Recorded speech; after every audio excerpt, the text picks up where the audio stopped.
you're in the back and you could step into the hallway to chat. Welcome. Hey, just saying. I want to be able to record here. We want to welcome everyone to this meeting. Public comment is welcome. Anyone wishing to speak on any item can follow the same procedure Commissioner Kane outlined earlier. Would the clerk please call the roll? She says no, she's not ready. Roll call. Philbrook. Here. Kane. Here.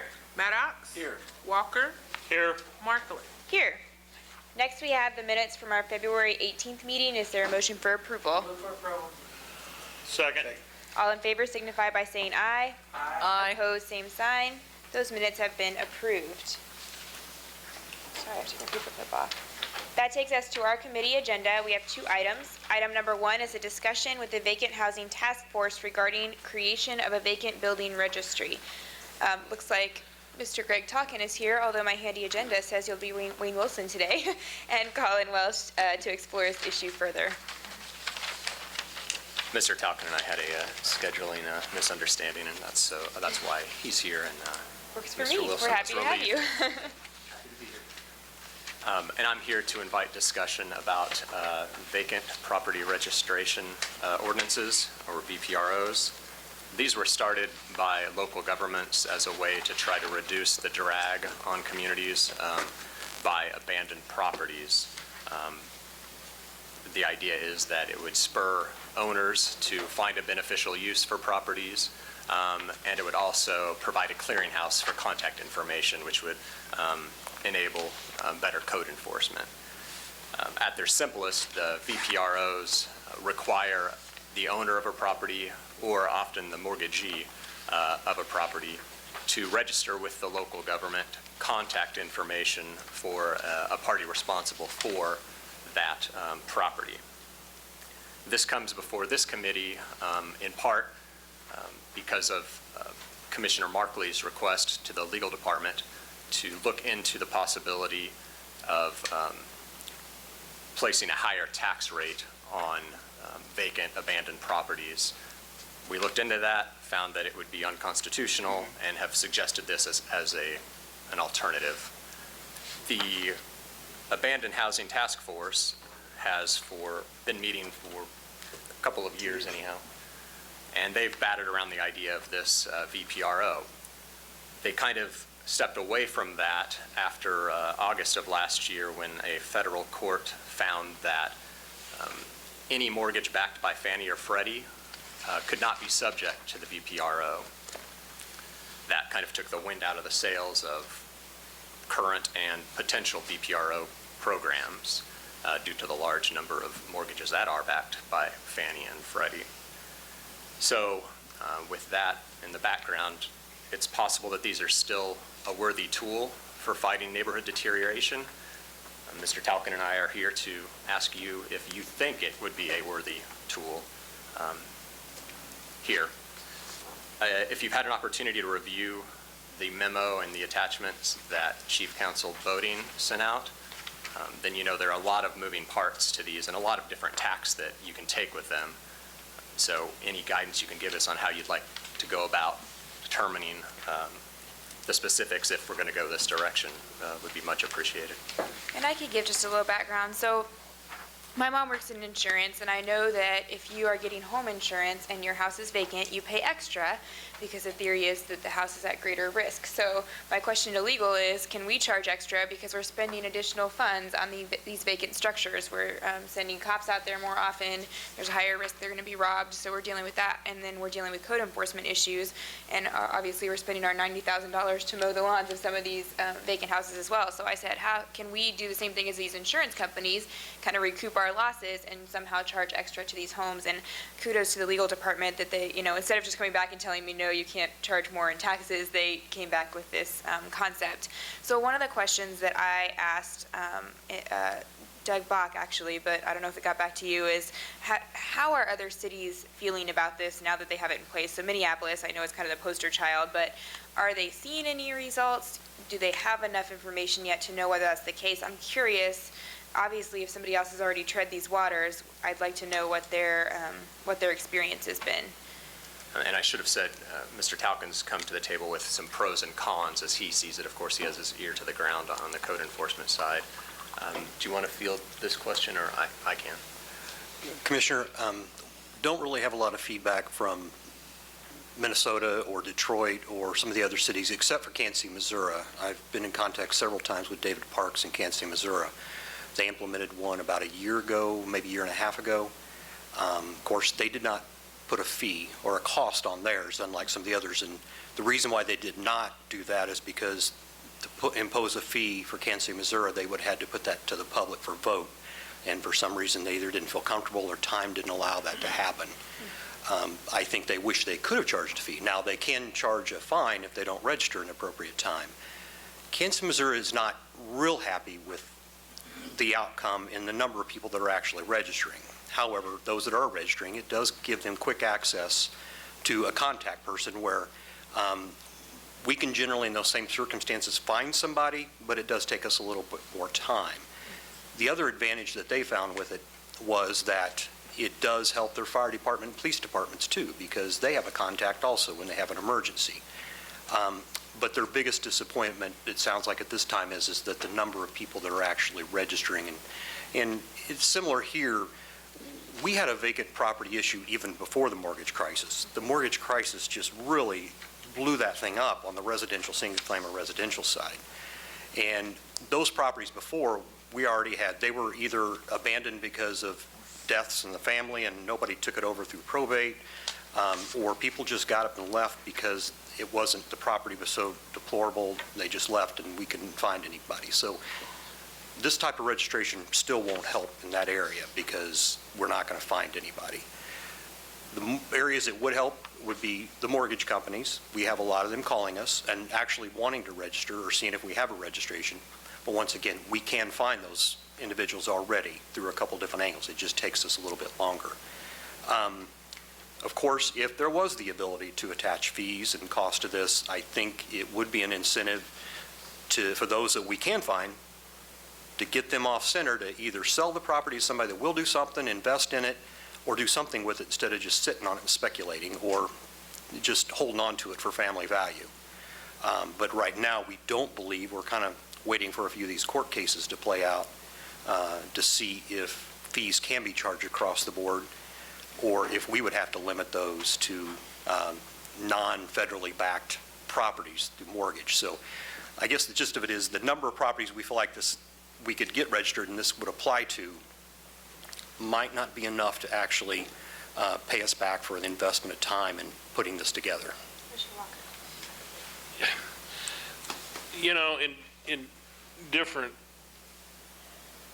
times looking at this issue, the problem was rarely that you had a vacant, abandoned building that still had a mortgage on it. The real problem was the houses, the numerous houses that had either been passed down through family, abandoned, you know, they just pick up and go, they move to another state, somebody dies without an heir, or an heir that doesn't want the property. And so we should be so lucky that all these properties would have a mortgage on them, because the bank then has a vested interest, at least in some, of actually doing something. The other problem is that when they do have a mortgage, we have no law to compel them to come in and take care of the property, to cut the grass, to board up the windows, to do the various things to make sure the pipes don't freeze. There's no enforcement of that. So the idea that we're going to get a few fees out of the mortgage, it's probably cheaper for the mortgage company to pay the fees, if they even would pay the fees, than it would be to maintain the property. That's why they sit there like they do. And again, I don't know, there's really, I would like to think that this would be effective. I would think it would be, again, another law that we pass with the best of intentions and best of intent, and we would have a small amount of response, and we wouldn't have enough response, enough fees generated to even pay for the enforcement officers necessary to do the job. Is there somebody with an extra copy of the paperwork that was sent out about it? 'Cause I don't even know. Yeah, I don't think it was in your packet. It was sent out by email after we had the discussion about vacant housing at one of our other special sessions. So it came from Jody by email. So I'll just say a couple of things. One thing that you guys should know is that, as you've heard Brian McKiernan and I say, we were working on sort of parallel tracks on vacant housing issues. So Brian is also working on a concept for vacant housing that would involve putting buildinged properties with buildings on them, into our land bank in certain circumstances. So our hope is that we would sort of process a package of changes to our policies and ordinances impacting vacant housing all at the same time. So I don't think we would propose necessarily moving this forward until we're also moving forward that other part, so we can see the full impact of all of our changes at once. So Brian was here earlier. He was here to talk about this issue, and he didn't realize how late we were going to run, so he had to scoot out for another meeting. So I'm sure he'll be happy to fill you guys in at another time on what he is working on. Commissioner Kane. We've been here a while. And Commissioner McKiernan working on that, I don't know, these either two could work together or they could collide. And I don't think we have enough information tonight to make a decision one way or the other, because we're not sure how it's going to work out. I would also want to find out how the other court cases and how they came out, so that information you could talk to Commissioner McKiernan and Angela and saying, here's what happened here, and will this work or will it not work? And then you can give us their best opinion there, because with the two, his side working one angle, you guys working the other, I'm not sure we can meet in the middle yet. What he really needs is he wants to go home. I can interpret that. Oh, no, we have our second issue sitting right behind them. Commissioner Walker. Hey, and don't misunderstand my comments. I'm for throwing everything we can at this problem, and if it, works a few times to get rid of a few buildings, or if it improves, I'm for it. I just don't see it as the big solution to the whole problem. So it may be that it's going to take a combination of efforts on our part and new initiatives to get a handle on it. So if this thing works and it flies and it's part of the package, I'm for it. My experience has been banks don't take care of their property, Well, and that's especially if the mortgage is more than the property is worth. If I can make one more comment to that fact, foreclosures have been going on since 2008. We have hundreds of properties out there in the community, as well as other communities, where banks started foreclosures, didn't finish them because they found out the value of the property, and the owners that were living there at the time left, have no idea they own the property, and we can't find them. And we have numerous cases like that. And so I'm trying to understand, are we talking about taxing mortgage, the people who give mortgages, as well as homeowners? A higher tax if their property is vacant? Well, it wouldn't be a tax, it would be a fee, and the fee would be based upon vacancy, which relates to the conditions, wide open, abandoned, vacant. We could make our definition of abandoned however we would see fit, but it would be a fee for registration, and a lot of cities that impose those fees, they make them increase over time. If you have a 6-month registration period and you require registration every 6 months, if they didn't do certain aspects of what your ordinance requires, that fee could escalate or double or something along that line. Okay. Well, thank you, and I appreciate this, but it almost seems like a recipe for a lawsuit or disaster if there's a homeowner and we're telling them because their property is vacant and they don't have anybody to rent it, and the housing market might be down, or it's just poverty in that area where the resident resides, that we're going to charge them extra. It just seemed like it's a recipe for disaster. That's exactly what we're telling them. Yeah. I would, if you don't mind, I would like to comment about one thing that we do currently enforce, and we chose this a few years back. We have what's a boarding ordinance that's already adopted in place, and basically it's included in our standard violations when a property is open and vacant. that individuals are required, if we can find the owner, they are required to come in and get a boarding permit for us and secure the property to a minimum standard. And at that point, because it was vacant and abandoned and wide open, we kind of monitor that, require them to renew that every year, and that fee also escalates in an effort to try to either push them to market or sell it. But that only applies if it's vacant, open, and abandoned, not vacant in general terms like we're talking about here. We're talking about all vacant property, and that's a little bit more proactive, where we're more reactive once it's vacant, people are going in it and open. And I agree with Mike.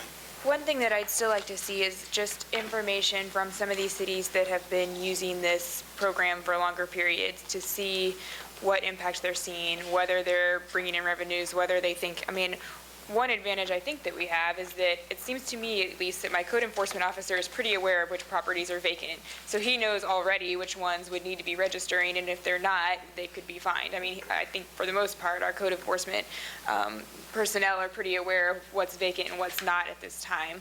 So I'd be interested just to know what other communities, how they started out, whether they sort of started the whole program at once or what pieces went first or second, and whether it was part of a larger package. I'm just interested in how they came to this because I don't want to reinvent the wheel. If Minneapolis is saying, why do we do this? It was a dumb idea. I don't want us to get into that boat. If Minneapolis is saying it was a great idea, but we should have done this differently, I want to know that before we get into it as well. So I don't know how we can best get that information, but that's when we first started these discussions, that's what I said we need to get. I just don't want to get us in a situation where we're addressing the same problems as these other cities, and we are unaware of the issues they've already run across. And I have spoken with Chula Vista, that's one of the preeminent ordinances, and I think that they had a lot of income from the program and a lot of impact early on in the mortgage crisis. Now their market has rebounded, so initially they got a lot of money from the registration, and then they were using that information to enforce codes, and they also were very successful on that front. But at that time, I hazard to guess that that was before the banks had kind of caught up. And again, now the market has rebounded out there. That's in San Diego Bay, right? So it's different real estate for sure. I will find a more comparable entity that's done this and contact them. Other questions from the group? My understanding is that you are probably going to be called before the other standing committee where you're going to chat to them about this and about Brian's program. So you'll be around the block again, but it would be great if anybody could pull information about what these other cities are doing between now and then so they can have a maybe better image of what the possibilities are and what maybe the better choices would be if we were going to move forward in terms of the different options from these other cities. Anybody else? No. Thank you guys very much. Thank you. That moves us to item number 2. It's a request to apply for a SAMHSA grant. Something like that. Presented by Brandy Nichols. Welcome back. Thank you. It's gotten much more fancy since I remember it. That's right. Good evening, Commissioners. What we are here asking for is permission to apply for a SAMHSA grant. What it would be for is to expand behavioral health treatment court collaboratives is the technical name of it. Let me go through the first things that you might want to know right off the bat. There is no match, no cost sharing. It is a 4-year grant. It's up to $348,000 per year for the 4 years. The really exciting thing as far as grant goes, which tells you my life excitement, is the 2% is allowed to cover the cost, administration, and oversight of the grant. A lot of our grants that I'm familiar with, you actually have to donate your time as far as they're concerned to administer the grant. This one is not. It also, 30% of that amount the first year is allowed in infrastructure costs, what they consider that's computer upgrades, computer systems, the meetings, and all of the trainings that are required for this grant. And then year 2 through 4, that goes down to 15%. And what the purpose of this is to do is try to catch the people, adult defendants in the criminal justice system that have behavioral health issues, either through substance abuse, mental health, or both. And it's a collaborative between municipal court and district court. that would allow us to work together and try to get these defendants a little earlier into the system. We did there's a couple prongs there, but we did a quick informal, I'm talking, I never allowed Judge Lynch to introduce herself. I'm Judge Kate Lynch from the District Court, and I handle what's been called the care and treatment docket. I like to think of it as a wellness docket, but it's the care and treatment docket for the mentally ill and the substance abuse. It's an involuntary commitment docket. So she is very important to this, and I apologize, I'm not used to having such a great partner in crime. So what we are asking for is to apply for this grant to allow us to collaborate with municipal court, or in district court. An informal care and treatment docket comparison up to our docket showed that 66% of her care and treatment defendants were actually defendants in the municipal court as well. So we see a big overlap, we see a lack of efficiency, and quite frankly, this is something municipal court has been doing informally for years. So if we applied for the grant, the two things that we would do is, first off, we would ask to enter into a memorandum of understanding, which would allow district court through the care and treatment docket to handle the misdemeanors that are in our court. This would add efficiency. They would be handled. Some of the issues that come up are indirect versus direct contempt, and that would not be a problem if they were seeing one judge all of the time. The second prong would be one time a month, we would have a mental health court in our court system, municipal court. The hope for this would be for those that aren't rising to the level of danger to themselves or others, but their behavioral health issues are such that they are in our criminal justice system and we are not getting the help that they need.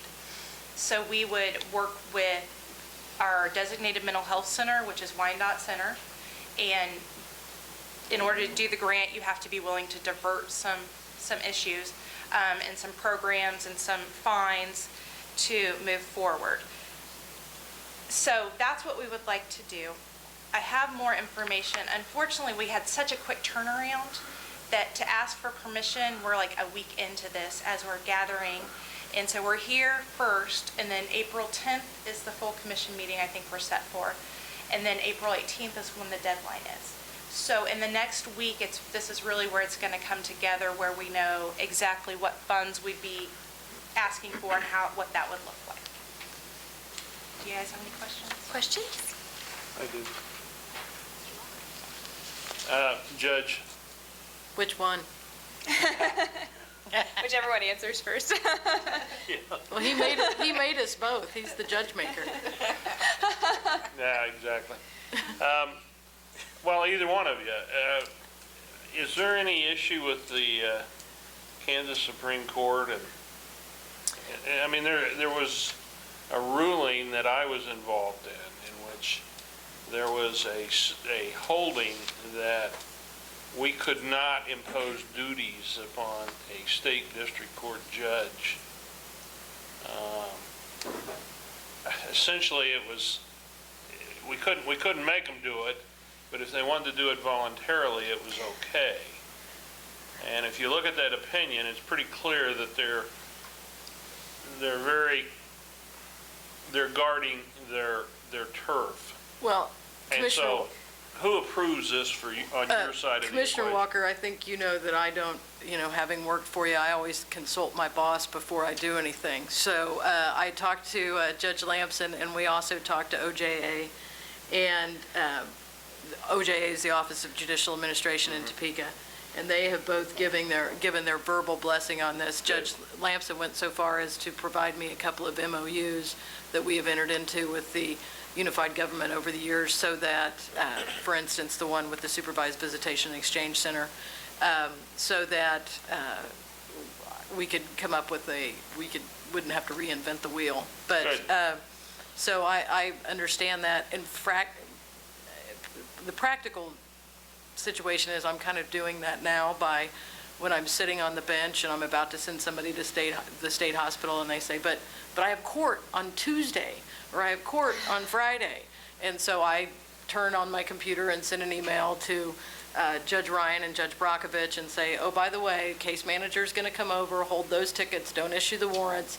The problem is if we get them out on outpatient treatment orders from the state hospital and there's warrants out there, and they get yanked back into the jail, which of course you guys already know how much it is to house a mentally ill patient in the jail, and then it interrupts their treatment and we end up treating the symptom and not the core issue of the problem. Good, that's fine. Yeah, thank you. This is just a clarification question. For the mentally ill constituents that are in my district, and we have one location, I believe it's the Wyandotte Tower, there's a lot of individuals who suffer from different things. If we receive this grant, how will this assist them, help them, or make things tougher? I guess I want to know how will it affect the individual who has a mental illness. We are approaching this from a problem-solving standpoint in that right now, without a lot of direct collaboration, the folks that appear on my outpatient treatment orders, and so for what that is once they're out of the state hospital, we place them on an outpatient treatment order so that we can make sure that all those pieces of the puzzle are connected so that they can be successful in community-based mental health treatment. We do that with the collaboration through Wyandotte Center as our designated mental health center.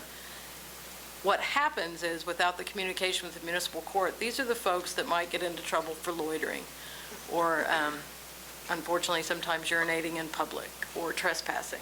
And if they're getting that treatment and they're out and they get in contact with law enforcement and there's a bench warrant out, then they get pulled out of their treatment, placed in the jail, and that. So from my standpoint, Commissioner Maddox, I think it would only enhance it because it would be yet another safety net for them so that we know that all the pieces of the puzzle are coming together so that they can be successful in community-based mental health. And there is no other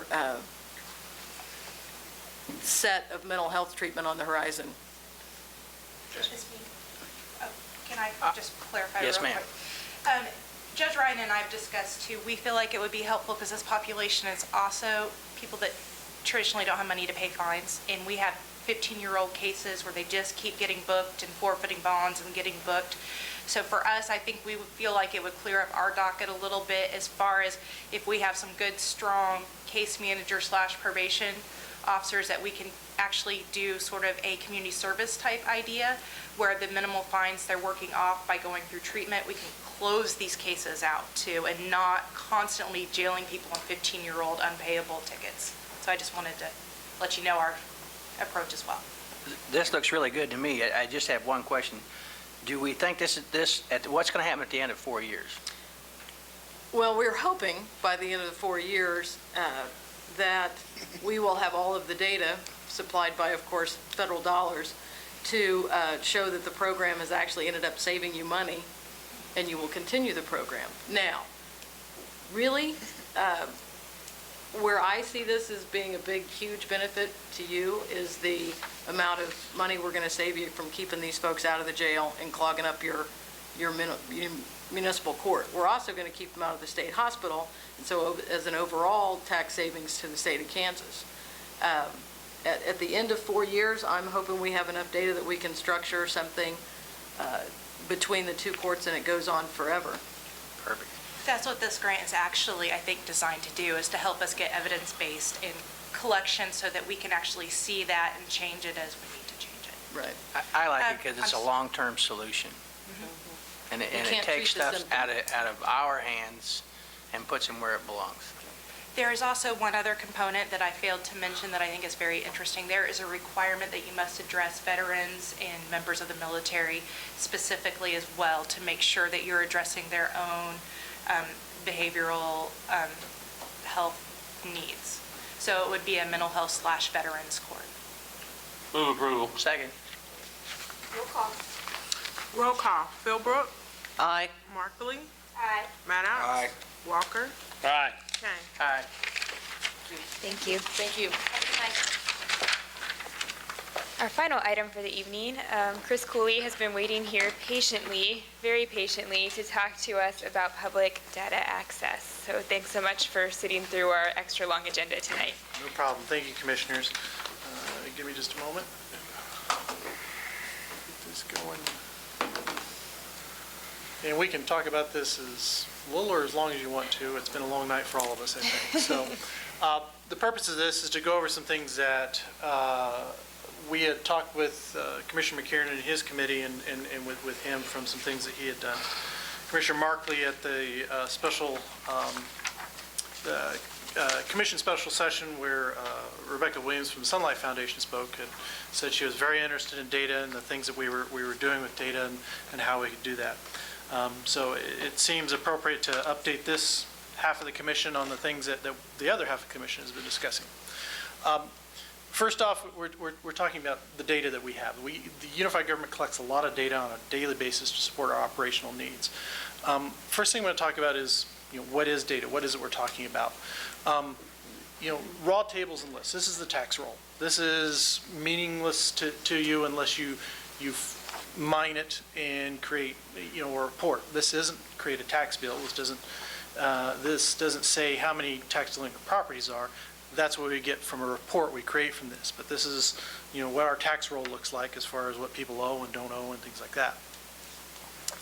This would be a synthesized report. This is an example of census data from 1990 to 2000 showing increases and decreases in different parts of the city. This was prepared by Information and Research a few years ago, and like I say, it's 1990 to 2000. This data originally looked like this, kind of meaningless. So it gets synthesized into something that you could actually make decisions on or policy and so forth. The next kind of thing that people look at is applications, something that allows users, citizens, staff, and anybody else to interact with the data. And what I'm going to do is give you guys a kind of whirlwind tour of applications. The other meeting we had staff members from the respective departments talk about this, and if you have specific questions that are beyond my capabilities, I'll certainly follow up with those departments and see what we can do to answer those. I hope you will find that this is enlightening. We as staff found it enlightening. We're only dealing with a handful of departments here, and there's other departments that have information. The other half of the commission found it informative. So we'll talk about some of the public-facing applications for the search and query and exploration of some of our public data. The first one would be the one that my department maintains, which is our .maps application. It's an interactive web mapping application. Hopefully the links work tonight and we'll get everything to go. And of course, there we go. I might have a few problems because this application does require pop-ups, which is a challenge we have. It allows us to search by parcel ID or by address. Let's see if I can get my favorite parcel in here to search. I have to allow my pop-ups and retry this. Oh boy, we're going to make a lot of noise. If this doesn't work, I apologize. We'll go from there. How does one know what a partial, like if they're with their address partial? I'll get through that and follow up with that question afterwards. Let's see if we can get this to work here. Let's try this again after I enable the pop-ups. What's your partial? It's not on my tax bill. It's on there, but. Okay, so I entered a parcel number for one that I already knew. There's basic information we can tell about the property. We can use this identify tool. This application provides what we call basic pan, zoom, and identify capabilities. So, it zoomed into a parcel. I can click on it and I can identify other parcels and see some basic information about it. Commissioner, you asked about searching by address. That's certainly another option. Is if somebody has an address, they can put in their address here and it would bring back a result. This application, in the mapping area, we deal with layer and theme, or think of data in themes or layers. The most common ones are parcels, streets, as well as aerial photography and things like that, which we get aerial photography updated on a fairly regular, every other year basis. So just a quick showing of that. Let's see, moving on. Next application we'll show is the Lands Web application, which also deals with our parcel information, shows address, owner name, values, and taxes. The owner name is only available if you become a authenticated user. It's a decision we made when we deployed this applications and applications like it many years ago. There's concerns about personal information, people being able to do a search by owner name or find an owner name out freely and anonymously. However, it's goes to a larger policy discussion that staff is having and that we want to certainly follow up with you. Sure, Commissioner. The aerials that we take, who besides us gets those? Who besides us? Well, any entities? Anybody that requests them. I actually have another website where I serve the raw data out that engineers, architects, surveyors, realtors can download the data and consume it. I would be more than happy to share it with Microsoft and Bing Maps, with Google and Bing Maps, Well, I Google guess Maps. that's what I'm getting at. Does Google Earth do its own? Google Earth does its own. Well, then the question becomes, if Google Earth is doing what I've seen that they do, why are we spending the money to do it independently when we could Couple of reasons. purloin it, if you will, from Google Right. Earth? A couple of reasons is that we request aerial photography that meets a certain industry specification. It's what we consider an ASPRS Class 1 ortho product. ASPRS is American Society of Photogrammetric and Remote Sensing. It's a I mouthful. know you understand what you're talking about, but I have no idea what you just said. What it means is that we purchase to a certain engineering standard that can be used for certain engineering applications. Aerial photography isn't just hanging out the side of a plane with a 35 millimeter camera. There's specialized cameras, specialized technicians, and when they get the data in, they bring it back and they process it for a correction of, the attitude of the plane, the yaw, pitch, and roll of the plane, as well as, height and elevation, terrain effects that may happen with the photography. Those are the things that we contract for. The other thing that we also contract for is, like I say, we have a certain level of specifications that we're trying to meet. One of the biggest ones is leaf-off conditions. Google is getting into the market, and things are changing, and we're not opposed to using Google imagery, but until now, they have not flown leaf-off, which means that people in engineering or in the appraisal department, those people that want to see features on the ground, sometimes it's obstructed by the leaves because they're out in the summertime. We're having a flight done this year. We participate in a regional program with Mid-America Regional Council, actually cost savings, so that the region is purchasing aerials every 2 years. Our cost for doing that this year is about $8,500. The cost for that has been decreasing year by year by year. Now, not to say that'll stay consistent. Part of that is funded by the federal government. So USGS is one of the partners there. Federal government those funds are drying up. Those opportunities are disappearing. We don't know what their commitment is going to be in future flights, and we as a region, through the Mid-America Regional Council, always consider that every 2 years when we're looking at continuing the program. Do we need to do it so frequently? Do we need to do it, are there other options we can explore? The other thing with Google imagery is that it doesn't become a open resource like ours is. Google retains the licensure to it, versus when we buy our aerials, we own them. We can reproduce, we can distribute them freely as much or as little as we want. This discussion is about open data, so I open them up and give them to anyone and everyone so that they can use them, because I feel that if we purchase the imagery and we share it with a Google or Bing or any other site, there is some economic benefit to that down the road. To other users. What if I share my imagery with Google, and that Google imagery gets incorporated to realtor.com or something like that? That's helping out the realtors in our area, in our region. There's an indirect economic cost benefit to our city and our county. So there's a lot to it. Sorry. No, it's a valid question, and we ask it, we were recently asking it ourselves. You know, if these other people are doing it, why do we have to continue doing it? Or can we see a reduction in cost? And it's something that as the marketplace changes, we'll keep asking that question. So. All right. So if I've got my Surface at home, and I've tried to use that app, I've tried to use that same thing here that you just did, and they did the same thing.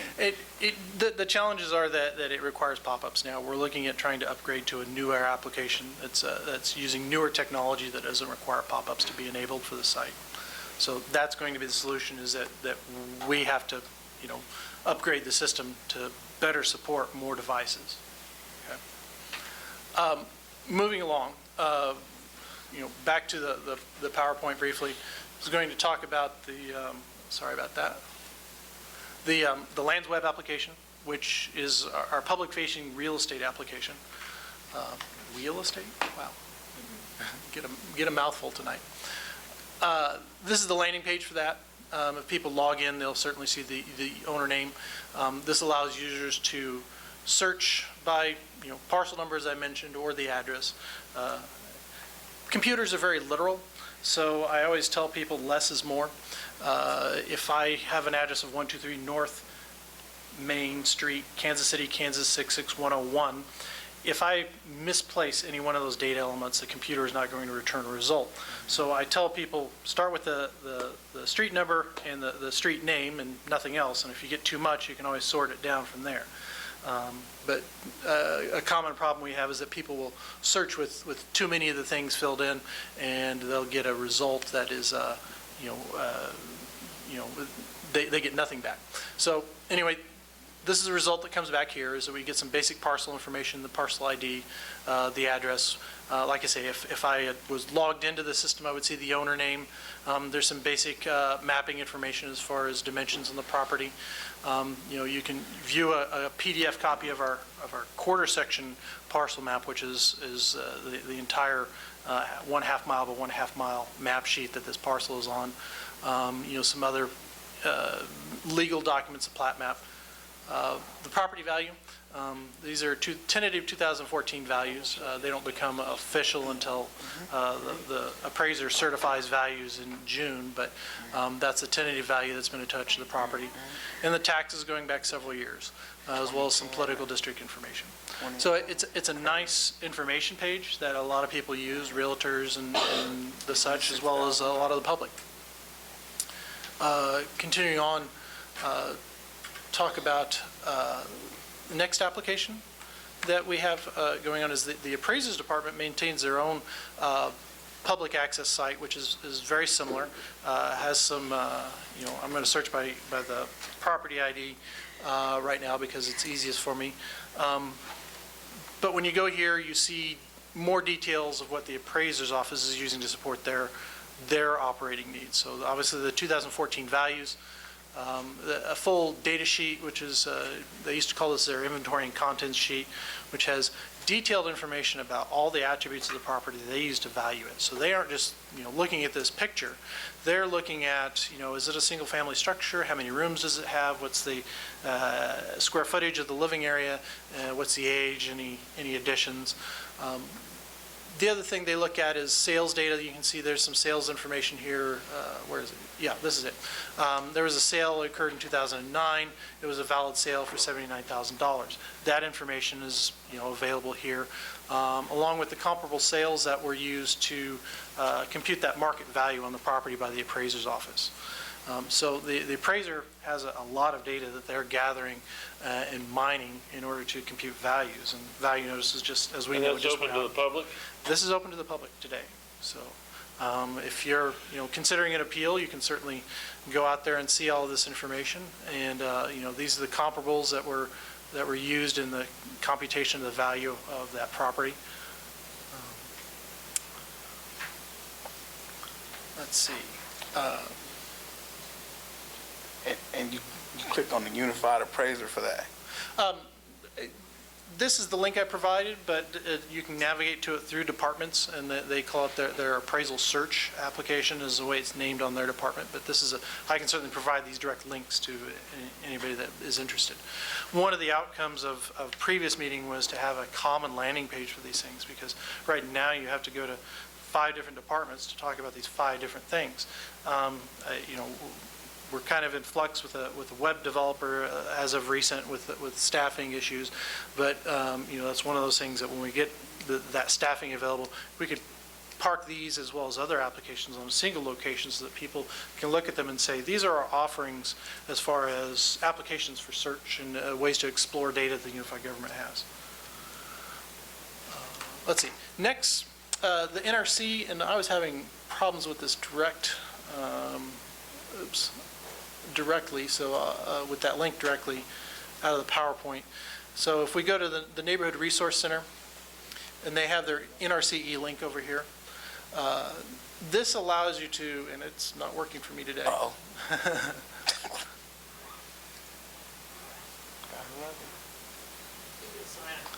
What are you mumbling, Greg?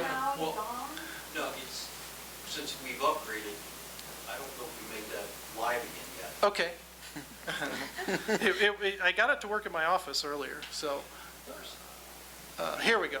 I'm able to get something to work, and Greg is letting me know that this is being upgraded, so it's kind of in flux. This allows, once again, searching by address or parcel or a date range or something like that. You look at it, I'm just going to do a search on a license. It'll take a second to come up here. I'm going to change this to an address search, put in one of those addresses I was playing with earlier of what I know to be a known rental property.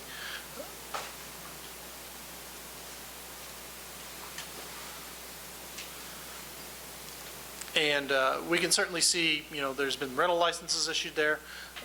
We can click on that and we can see details of that. This allows us to drill into that.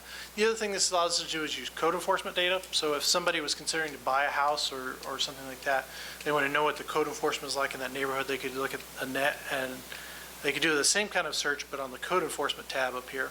And they could see, what kind of code enforcement has happened at that address or maybe one of the adjacent addresses.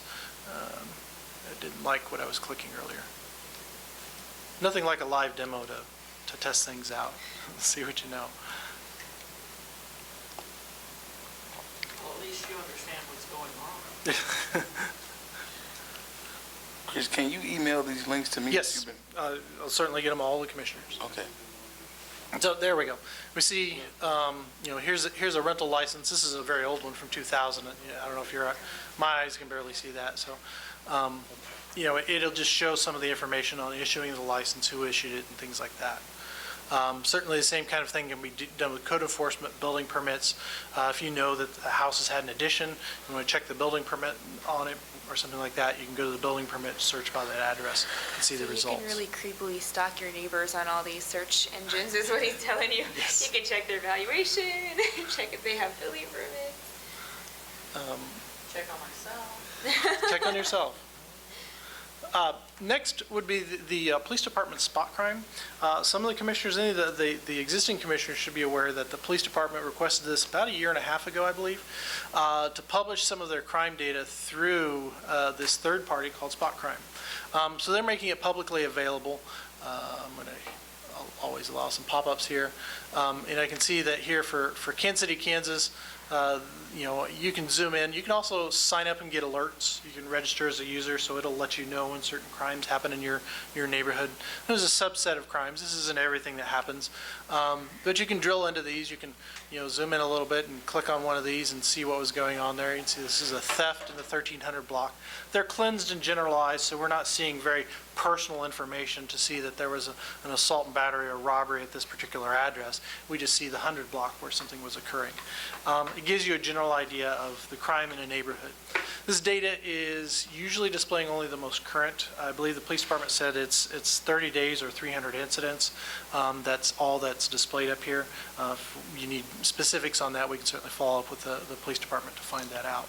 But it's something to play with. There's a couple different ways to look at this. If you drill in different ways, you can turn on different stuff to just look at that. You can scroll through it. You can see that this is fairly recent stuff from 3/16, so it's not that old as far as the data that's being put out there. It's not months old, it's maybe a week or two old. All right. Okay, that takes us to the end of talking about the applications that we have for exploring the data, or that we kind of surveyed in this. There's certainly others that other departments may have, but these were the ones that rose to the top with the greatest number of questions. People are usually asking about their property, their taxes, the code enforcement stuff, and it's certainly a crime. If you're wanting to buy a property or sell a property or know about a neighborhood or how your neighborhood is, those are the things that people will ask about a lot. That isn't the limit of what we have. The next step, Commissioner McKiernan challenged us to go back to staff and have a discussion. We wanted us to have a brainstorming to talk about, ways that we can use the data that we collect to support other things that we do. What are some of the things that are holding up, the challenges we have for opening up public data or making it accessible to citizens as well as staff? And this next part is talking about that discussion, which we had. Barriers and challenges, these are the things that we came up with. The data isn't always heterogeneous, meaning that the systems don't talk to each other very well. Sometimes it's a very sophisticated enterprise data system like Maui out at the NRC, to maybe it's just a spreadsheet that an individual department over an individual person in the health department is maintaining. Those things don't go together very well. Sometimes we have systems that are mandated by the state. Sometimes there are systems that we purchase off the shelf, while other times there are things that we've grown internally. You guys are fairly familiar with our agenda system, and that's something that we've built and maintained internally. So getting those things to talk, isn't always easy, but the solution that people come up with is, why don't we just have one that handles it all? Well, finding one system that does it all is a pretty daunting task. It can be pretty overwhelming to think about all the operational needs of every department, getting those to work together in one computer system. Maintaining the infrastructure in a homogeneous way is the best that we hope for. And then where there are operational needs and efficiencies, then let's look at integration and trying to get systems to talk together. Resources. All departments are complaining about resources, but certainly the technology and people to support that technology, that's a barrier to supporting any of this, or anything that people may ask for. Some data is fairly simple. Some data requires some pretty extensive subject matter expertise to be able to understand. Computing a tax bill out of that tax roll, there's lots of gotchas in that. I believe the first 20,000 of the school mill levy is exempt because that's the way the state law is. So it isn't just a straight calculation of the levy and everything like that. There's little things like that you got to consider in the calculations. There's certainly legal and privacy concerns. The data that we have is open. It's public data. And the move, the example set by the federal government, President Obama, is that we're open by default, which means that we're no longer trying to fill this reactive role of waiting for the request and then responding to it. We're now wanting to be more proactive and put it out there. However, there's legitimate concerns about the personal information that we may have on people. I'm not talking about stuff that is very explicitly protected or exempt, HIPAA information, anything that the health department has, it might be that way, or crime victim information that's protected by the state or federal laws.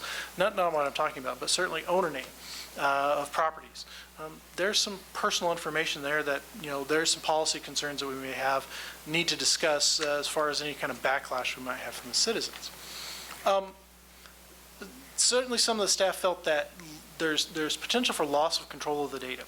Once we open the data up, once we release it, it's subject to misuse, misinterpretation, misrepresentation, all those kinds of things.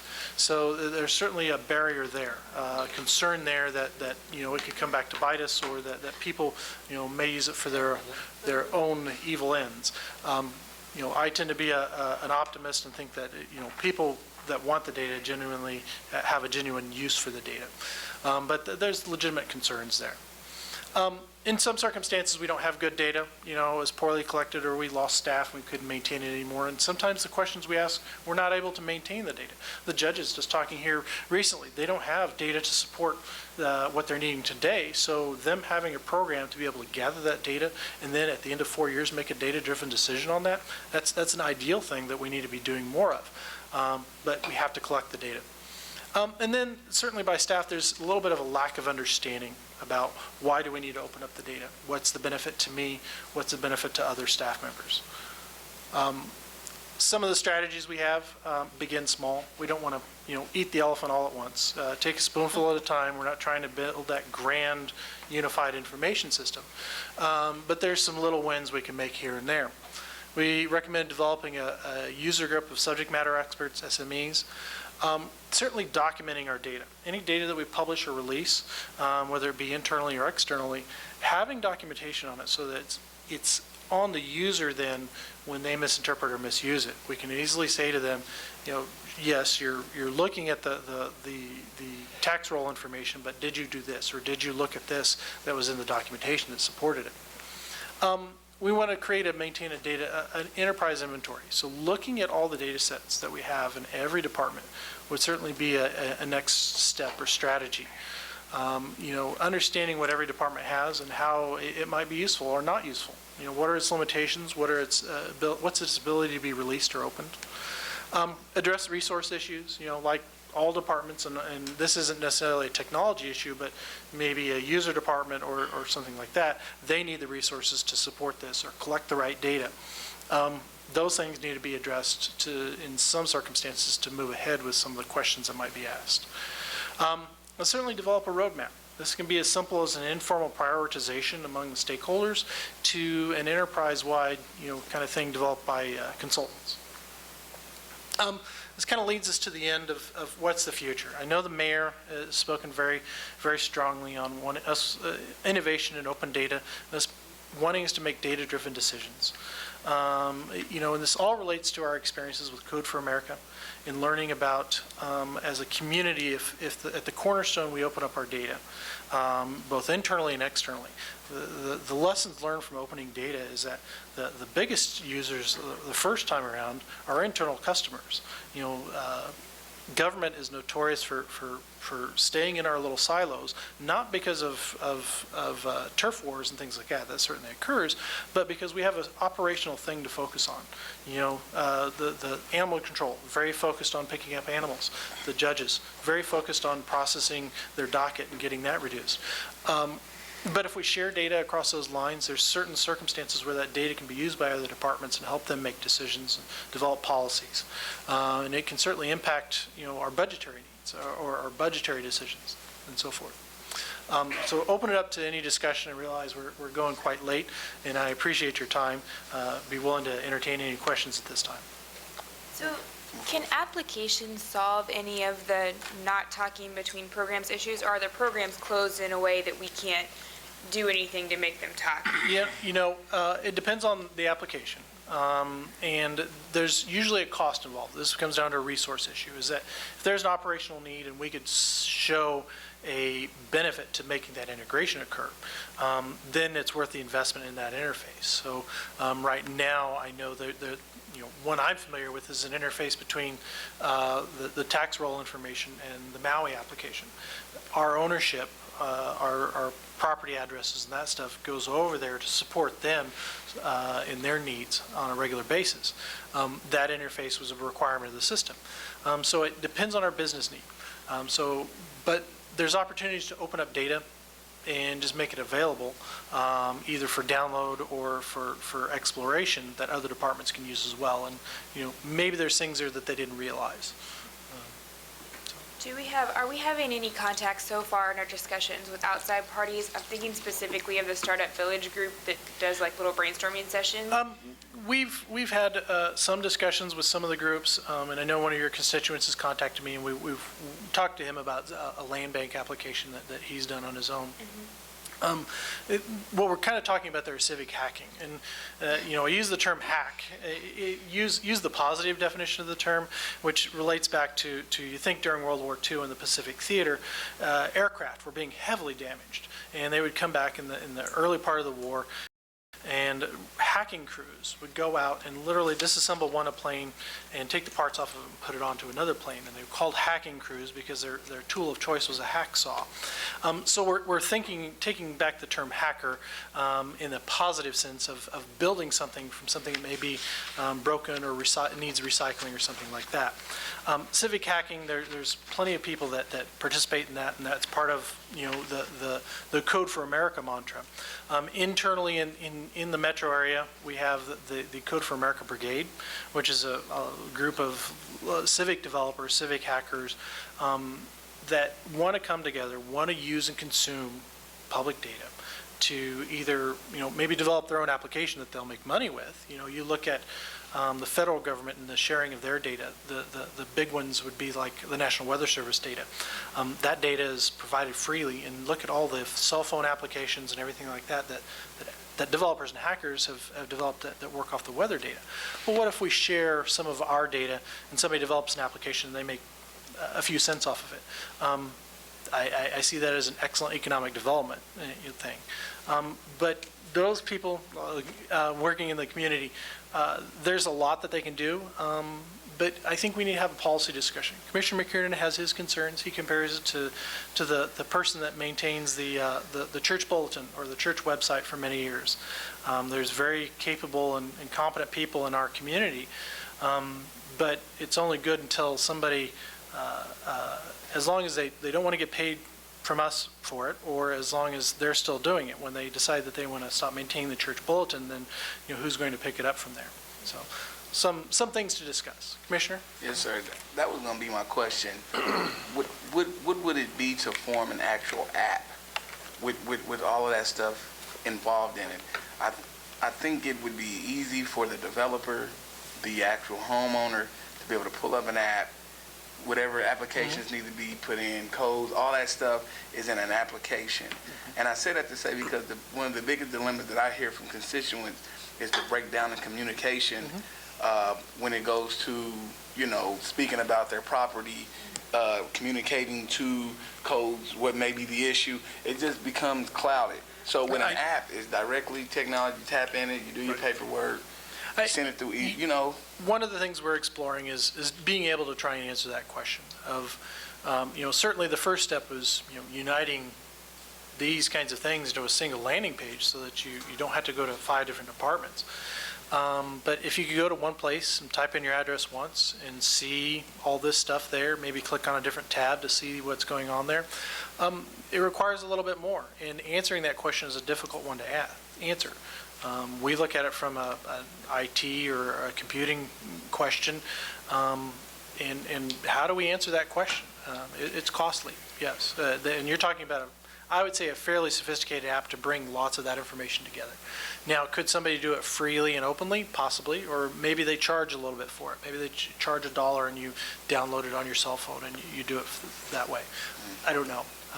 It was a couple groups through the NLC that put apps together for city municipalities, and they just charge a small amount, but they operate the application year-round. But I mean, that's something possibly we look into, because I think it takes a lot of hiccups and stumbling blocks out of the way when it comes to communication. Right, and there's certainly, developing the apps to reveal that stuff or to make those efficiencies.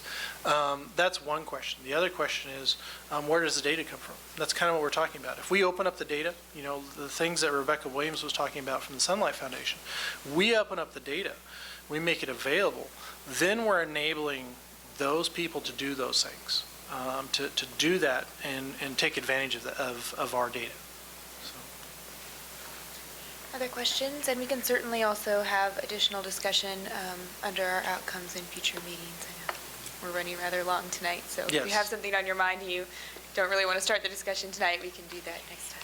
And I can come back. I can certainly follow up and fill you in on anything else we've had to discuss. Great. Are there any challenges you'd like to give us, anything to, not necessarily challenges, things you'd like to take back to staff to discuss? You know, I would like to see us start to involve some of those outside groups, just because I think they can help us start to prioritize and to kind of give us an idea of what they would prefer, what they would like to see, and what would be helpful to them if they are looking to, you know, make applications, or if they have needs that we could address.